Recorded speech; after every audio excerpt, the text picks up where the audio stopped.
안녕하세요. 코인 알려주는 남자입니다. 비트코인 가격은 31K를 돌파했다가 현재는 30K 중반을 횡보하고 있습니다.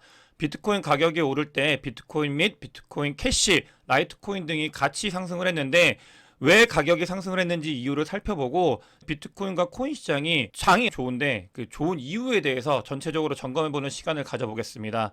또 어제 제가 보는 지표 중에 중요한 반전이 일어나가지고 이 부분을 공유하도록 하겠습니다. 먼저 비트코인 CVD 자료인데요. 31K를 돌파했던 비트코인은 30K와 31K 사이에서 횡보하고 있습니다. 30K와 31K는 중요 지지대, 저항대라고 말씀을 드렸고 이 부분에서 추가적인 움직임이 어떻게 되는지를 살펴봐야 될 것 같고 31K에 있던 이 매도벽은 모두 소화한 모습을 확인할 수 있습니다. 어제 비트코인이 추가적으로 31K를 돌파했을 때 가장 영향을 줬던 거는 비트코인 선물 ETF 중에 2배 레버리지 상품이 SEC에 의해서 승인이 됐다. 그래서 선물 ETF 중에서도 레버리지 상품을 이용할 수 있게 됐다. 이런 것들이 시장에 이제 안내가 되면서 블랙록이나 다른 것들이 비트코인 현물 ETF 승인 요청을 했잖아요. 그 부분이 긍정적으로 작용할 수 있다라고 시장이 반응을 해가지고 비트코인 가격이 올랐다라고 보시면 되겠습니다. 선물 ETF 같은 경우는 이미 SEC에서 승인을 한 뒤에 다양한 상품들이 추가적으로 나오고 있는데 이런 것들이 모두 SEC에서 승인이 되고 있고 이런 부분들도 돈이 들어올 수 있는 창구로서 긍정적으로 작용을 할 거기 때문에 그러니까 호재로서 계속 비트코인의 가격을 자극을 하고 있습니다.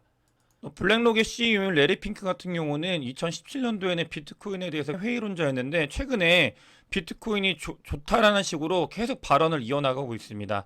비트코인이 사람들이 관심을 갖고 있다. 이런 부분들을 인터뷰에서 얘기를 하고 있는데 비트코인 관련된 것들이 다른 거에 비해서 조회수가 높다. 일반 리테일들, 소비자들이 큰 관심을 보이고 있다라고 얘기를 하고 있고 블랙록에서 비트코인이나 암호화폐 시장을 바라봤을 때 이걸 무시할 게 아니라 우리가 품어야 되겠다라는 그런 바운더리 안으로 넣어야겠다.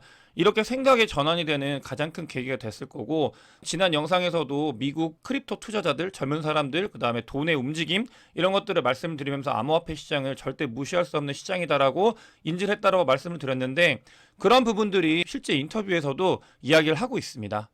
다음으로 라이트코인과 비트코인 캐시들이 급격하게 상승을 했는데 이거는 EDX의 영향이 가장 큽니다. EDXM 같은 경우는 월가에서 만든 암호화폐 거래사라고 말씀을 드렸고 여기에 상장되는 코인들이 비트코인, 비트코인 캐시, 라이트코인 등 코인들이 프루프 오브 워크 방식의 코인들이 이제 이 EDXM에 상장이 되고요. 처음에 그렇기 때문에 이 POW 코인들이 뭐 증권형 이슈나 이런 것들에서 조금은 더 자유로울 수 있어가지고 그런 부분들 때문에 이제 상승을 먹고 있다라고 보면 될 것 같고 더불어서 중국 쪽에서 이제 자금이 들어온다고 말씀을 드렸잖아요. 이 비트코인 캐시나 라이트코인 그 다음에 이더리움 클래식 같은 경우는 중국 쪽에서 좋아하는 코인들이기 때문에 그런 부분들도 일부 영향을 미쳤다고 보시면 되겠습니다.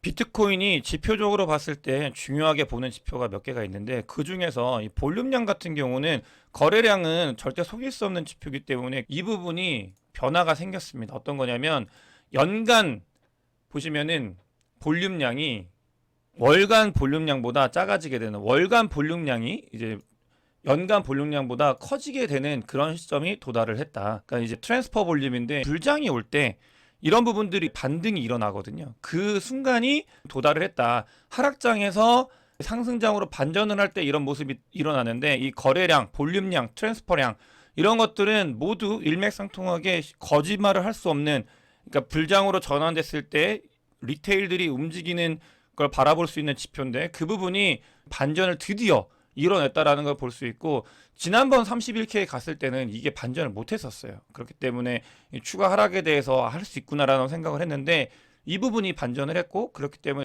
앞으로 상승 모멘텀이 계속 있을 수 있다. 하락을 하더라도 이 상승 모멘텀이 계속 작용을 하면서 반등을 할 수 있는 그런 구간에 접어들었다는 거에 대해서 일부 이 지표가 이야기를 하고 있다는 거를 여러분들께서도 좀 아셨으면 좋겠습니다. 다음으로 UTXO 셋 그로우인데요. 이거 같은 경우도 마찬가지로 불장이 됐을 때 이렇게 상승하는 경향을 보이고 있는데 하락에서 상승으로 반전을 할 때 그 모습이 강력하게 나타나고 있습니다. 그렇기 때문에 이런 온체인 데이터형의 상의 지표 두 가지를 봤을 때 드디어 의미 있는 반전이 일어났고 그걸 받아들여도 되겠구나라고 저는 생각을 하고 있습니다. 또 비트코인이 추가적인 상승 모멘텀이 있는 부분들이 그러니까 뭐 영상 두 개에서 말씀을 드렸는데 현물이 계속 매수가 되면서 비트코인 가격이 올라가고 있다고 말씀을 드렸잖아요. 다른 지표들을 봐도 이 현물이 그러니까 스팟이죠. 이게 올라가면서 비트코인 가격이 이제 큰 폭의 상승을 했고 이런 부분들은 다른 것들에서 봐도 이제 하락장에서 올라갈 때는 보게 되면은 선물이 끌어올렸다라고 보시면 되는데 같은 경우는 현물이 끌어올린 모습을 볼 수 있습니다. 이거는 어떻게 해석을 할 수 있냐면 여기서 비트코인의 이제 바이 볼륨을 봤을 때 바이낸스는 줄어드는데 코인베이스가 올라오고 있어요. 이거 같은 경우는 미국, 그 다음에 미국의 기관들이 매수를 하고 있다라는 모습과 같거든요. 얘네들이 현물이거든요. 그런 부분들이 실제로 아까 보여드린 것처럼 현물 시장이 비트코인 가격을 주도하고 있다. 이런 것들은 미국 그 다음에 기관들이 주도하고 있는 장이다. 이렇게 유추가 가능하고 추가적인 상승 모멘텀 그 다음에 판이 바뀌었다라는 것들에 대해서 유추할 수 있는 자료이기 때문에 의미가 있다고 생각을 합니다. 물론 추가적으로 비트코인 가격이 더 올라가게 되면은 숏 스퀴즈가 발생을 해가지고 계속 건드려서 위로 올라갈 수 있는 가능성이 있기 때문에 이런 부분들도 챙겨야 되겠습니다. 비트코인 가격이야 올라갔기 때문에 내려갈 수 있고 또 내려갔기 때문에 올라갈 수 있는 그런 단계이지만 큰 그림으로 놓고 봤을 때 위치가 어디인지를 잘 살펴봐야 될 텐데요. 제가 이 자료를 가지고 온 이유는 아직까지 기회가 너무나 많이 있다. 그런 부분들을 말씀드리고 싶어서 가지고 왔어요. 그러니까 대가 빡 서가지고 가격이 많이 올라서 또 접근하시기 좀 부담스러우실 수 있는 분들 같은 경우는 추가적으로 하락을 할 수 있죠. 그런 부분에 있어서 접근을 할 때 총 큰 그림을 봤을 때는 아직 너무나 갈 길이 많은 그 시작 지점이다. 라는 거를 여러분들께서도 인지를 하셨으면 좋겠고, 그러니까 계속 부정적으로 바라보시는 분들 같은 경우는 제가 늘 말씀드리지만 언제 들어오게 되냐면 요때 들어오세요. 요때 들어오시면서 요 상승을 좀 먹고 와 진짜 좋다 이러면서 그 다음에 하락을 다 같이 함께 되죠.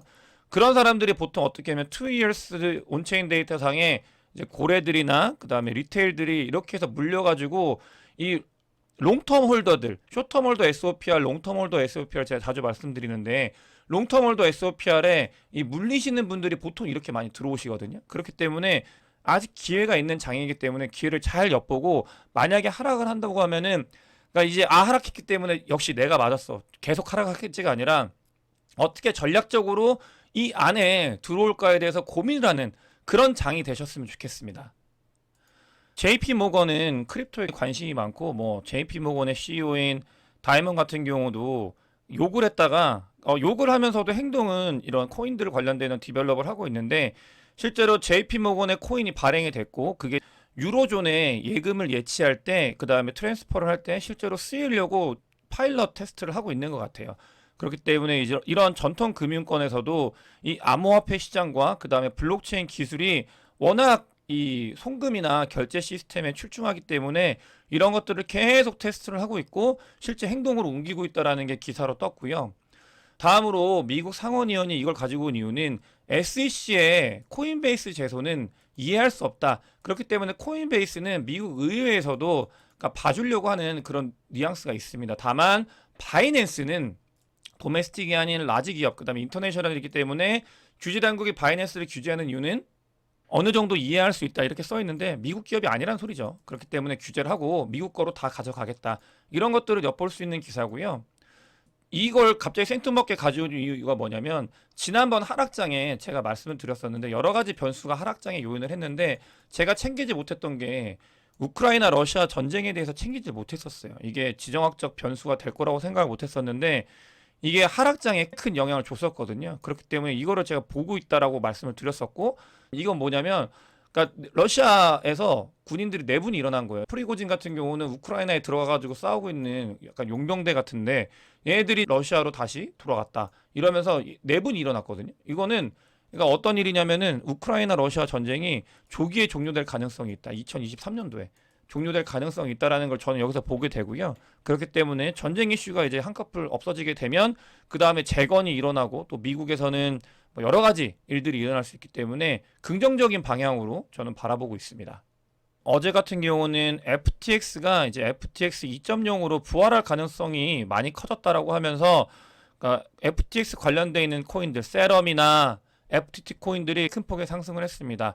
지지난 영상에서 제가 FTX에서 법률 돈을 많이 쓰고 있다고 말씀드렸잖아요. 그런 부분들은 FTX가 2.0을 만들기 위해서 돈을 쓰고 있는 거거든요. 근데 그러면서 채권을 계속 회수를 하고 있어요. 그러면서 FTX가 2.0으로 나올 수 있는 가능성이 있다고 얘기를 하면서 또 더불어 3Arrow 캐피털이 파산한 VC인데 얘네들도 다시 재가동이 될 수 있다라고 얘기가 나오고 있습니다. 그러니까 FTX나 3Arrow 캐피털은 하락장이었기 때문에 터진 애들이거든요. 뭐 물론 지들이 방만하게 경영을 한 것도 맞고, 네, 이제 장이 좋아지고 있다라는 소리와 같기 때문에 그래서 장이 좋아지고 반전이 되고 있다라는 거를 여기서도 저는 느끼고 있어서 여러분들께 장이 그러니까 완전히 이제 끝난 장은 아니구나, 반전을 일어나고 있는 장이구나라는 거를 알려드리고 싶어가지고 얘네들을 가지고 왔어요. 얘네들 뭐 다시 돌아온다 해가지고 FTX에 돈 맡기겠어요? 아니죠. 근데 여기에 너무나 많이 물리신 분들이 많기 때문에 그런 것들이 연쇄작용을 해가지고 코인 시장이 안 좋았던 건데 그 부분이 이제 일부 해결될 가능성이 있다, 이렇게 보시면 되겠습니다. 다만 저는 한이에 찼을 때 주의해야 되는 부분들에 대해서도 꼭 여러분들이 알아셨으면 좋겠는데, 모멘텀은 어쨌든 간 내러티브로 ETF가 들어오고 돈이 들어온다, 이런 이야기들이 많이 있고, 그 실제로 제가 말씀을 드렸잖아요. 스테이블 코인 양이 후행 지표이기 때문에, 그러니까 불장이 되면 스테이블 코인들은 들어와요, 무조건. 근데 조심해야 되는 부분들을 좀 알아야 되는데, 뭐냐면 M2 유통량이 계속 줄어들고 있는 있습니다. 이 부분은 코인 시장도 코인 시장인데 주식장이 좋잖아요. 그럼에도 불구하고 M2 통화량이 줄어들고 있기 때문에 언제 이게 위축이 될지 모릅니다. 그렇기 때문에 그런 부분들이 이제 자극을 하면은 장이 또 언제 그랬냐는 듯이 하락장으로 반전을 할 수 있고, 그랬을 때 그러니까 이런 부분들을 잘 알고 있어야 모멘텀, 뭐 누구나 다 좋다 좋다 하고 있잖아요. 댓글에도 계속 뭐 내가 좋다고 하지 않았냐 뭐 이렇게 하시는 분들도 계시는데 상관없어요. 그런데 언제 또 그랬냐는 듯이 돌아설 수 있거든요. 그렇기 때문에 그때 좋은 구간이다라는 걸 잘 인지를 하면서 이 부분을 바라봐야 된다라고 말씀을 드리고 싶어가지고 이 자리를 가지고 와봤고, 한국도 보게 되면은 계속 개인 파산 신청이 늘어나고 있다고 합니다. 파산하는 사람이 또 파산을 한대요. 근데 그런 사람들 많은 분들이 아마 코인 시장이나 뭐 주식 시장에서 선물이나 계속 레버리지 일으켜가지고 투자하시는 분들도 많으실 거예요. 실제로 그렇다고 합니다. 네, 이런 것들이 계속 늘어나고 있기 때문에 여러분들께서도 경계를 늦추시면 안 돼요. 뭐 지금 뭐 비트코인이 30K 다시 와가지고 모두가 다 간다 하고 있는데 바로 그렇게 가지 않습니다. 절대. 가더라도 내려갈 거고요. 내려갔다가 다시 올라갈 거고, 그런 일들이 2023년도에는 반복이 될 거고, 그렇기 때문에 그 안에서 휘둘리지 말고 대가 서야 돼요. 어떤 식으로 투자를 해야 되고 대가 서야 되고, 그런 부분들은 끊임없이 제가 말씀을 드리고 있는 것 같고, 그렇게 대가 선 상태에서 2023년도에 쇼부를 볼 게 아니라 그 더 뒤에 쇼부를 볼 준비를 하면서 크립토에 남아가지고 투자를 임했으면 좋겠습니다. 오늘 영상이 도움이 되셨으면 구독과 좋아요, 많은 공유 부탁드리겠습니다. 영상 봐주셔서 대단히 감사합니다.